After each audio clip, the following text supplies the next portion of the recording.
Hi, Savannah. Nice to meet you. I'm Ariana. Hi, nice to meet you. Hi. So it seems this season that Angela is coming to terms with being used by men for decades and finding kind of healthy and unhealthy ways to deal with it. Why do you think it's all coming to a head now? And has she kind of gone through this journey before of kind of coming to terms with it and feeling differently? Ooh, that's a good question.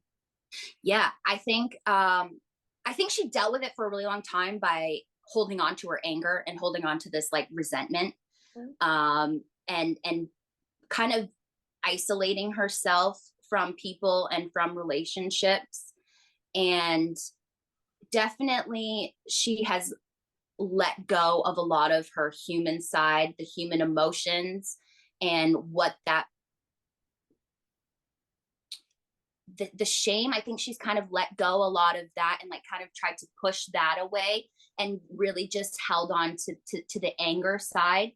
And definitely with this season, with everything, crumbling around her and her just losing control, she's definitely lost control. She's lost her place in her in terms of like her place of power, her being like chieftain. She doesn't have her mansion this season.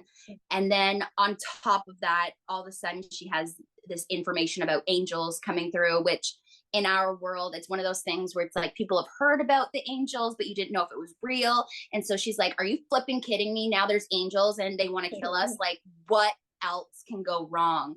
That in this season, it's all too much for her. And on top of that, like I said, she's really come to push people away and to isolate herself. And now she's part of a team and she's around humans again. And she's having to remember like what it's like to have people count on you and for you to count on them and to rely on other people. And with that comes this idea that people can disappoint you. But on top of that, too, there's this feeling that she could disappoint people as well. And that's something she hasn't really had to deal with in a while. And all of that has just reminded her of what she's gone through in her life. And she's like, I've lived 300 years. I've gone through all of this. And now it could come down to, you know, angels and I think her being is being threatened, and that's a lot for her to handle. Yeah. Speaking of relationships, Maurice and Angela, are they enemies with benefits? Is there something real there? Why do they kind of keep coming back to each other, even though, in a sense, they really can't stand each other? I know they have such a funny relationship. I always joke that it's that keep your friends close but your enemies closer type of situation. But I think there's, besides the fact that there's the sire bond, Mhm. um like I said, I think Maurice reminds her of what it's like to be human. And I think there's a part of her that enjoys that. There's obviously a part of her that hates that because it's such a vulnerable place to be that she hasn't been in a while. Um, but I think she really does like the idea of having people there that she can count on.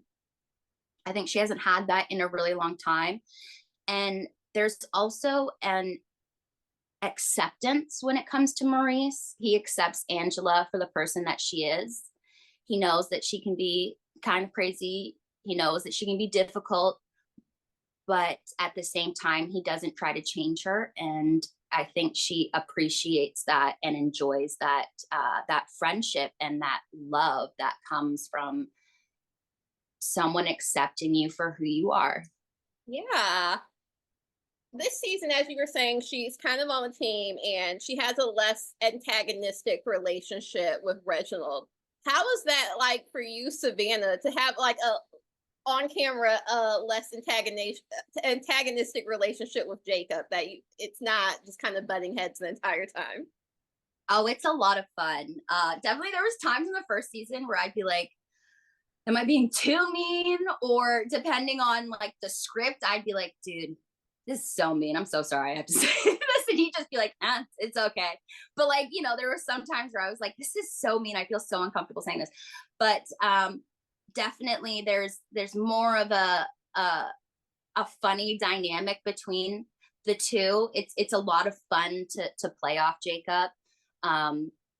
Because it's less butting heads and more so I don't even know. It's just a really fun dynamic to play.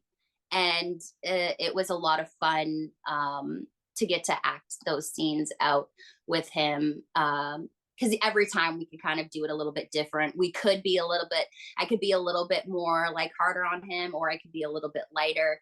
And so it definitely added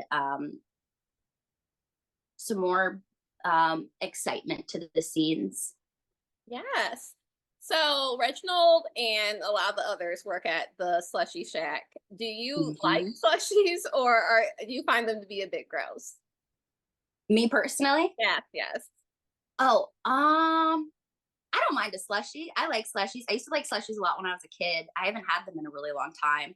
I was always a big fan of the blue raspberry slushies or the cherry slushies, or like doing like a swirl of the two.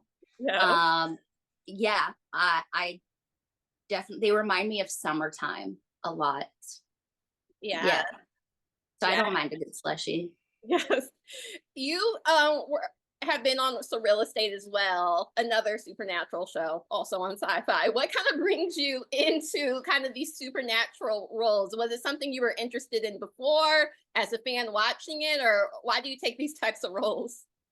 Oh, I know, right? I always joke that I'm like a sci-fi baby because I was also on Winona Earp, which was also a sci-fi show. I love horror so much. I'm usually watching like a thriller, a psychological thriller, suspense, or horror. I just find I find them a lot of fun. I feel like there's so much that you can do with horror and supernatural shows. I feel like there's also a lot of like topics and ideas that you can, and like themes that you can play on that you may not be able to play on in something that's like a drama. Like, you know, if you're to take on like certain themes in a drama, it could be like really heavy and intense for people to watch. But when you do it through horror, you can kind of not hide the theme, but there's a lot of like metaphors that you can make for it. So you can either look at it as like a creature feature, or a possession, or whatever it is, or you can try and dig a little bit deeper and figure out the metaphor or the themes that they're really trying to get at. But I find them a lot of fun, and I like playing them. I think it's a lot of fun. I'm still waiting to take on like a really scary horror film. I would love to, like, I always joke that like I want to give someone nightmares in like the best way possible, you know? Like I want to be the someone where they're like, oh, I'm afraid she's gonna like pop up out of like, you know, what, like the girl from The Ring or The Grudge, something like that. Yes, that just needs to be your bio. I want to give someone nightmares. Well, thank you so much for taking the time to talk to me. I'm excited to talk to you about this show again and future projects. Yes, thank you so much. It was really nice talking to you. Awesome. Thank you. Bye.